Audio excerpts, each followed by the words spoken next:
ಬೆಂಗಳೂರಿನ ಅಮೃತನಗರದ ಶಾರದಾ ವಿದ್ಯಾಲಯದ ಆವರಣದಲ್ಲಿ ನೂತನವಾಗಿ ನಿರ್ಮಿಸಿರುವ ಶಾರದಾ ಭವನವನ್ನು ಕುಕ್ಕೆ ಸುಬ್ರಹ್ಮಣ್ಯ ದೇವಾಲಯದ ಮಠಾಧೀಶ ವಿದ್ಯಾಪ್ರಸನ್ನ ತೀರ್ಥ ಸ್ವಾಮೀಜಿ ಉದ್ಘಾಟಿಸಿದರು.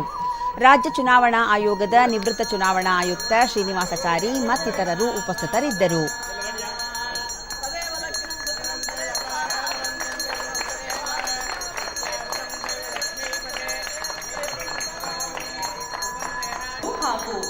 ಗಣ್ಯ ವ್ಯಕ್ತಿಗಳಿಂದ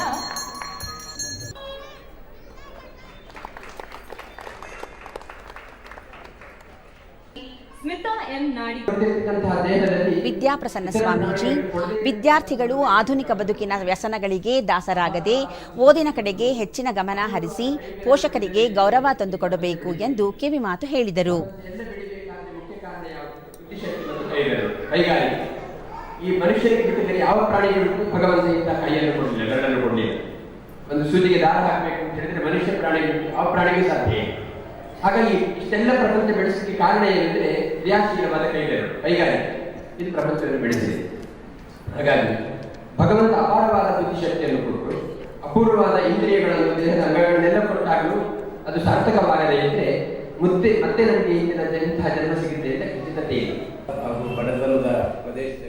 ಶ್ರೀನಿವಾಸಾಚಾರಿ ವಿದ್ಯಾರ್ಥಿಗಳು ಶಿಸ್ತುಬದ್ಧ ಶಿಕ್ಷಣ ಕಲಿತು ಉತ್ತಮ ಸಮಾಜದ ನಿರ್ಮಾಣದಲ್ಲಿ ಕೈಜೋಡಿಸಬೇಕು ಎಂದು ಸಲಹೆ ಮಾಡಿದರು.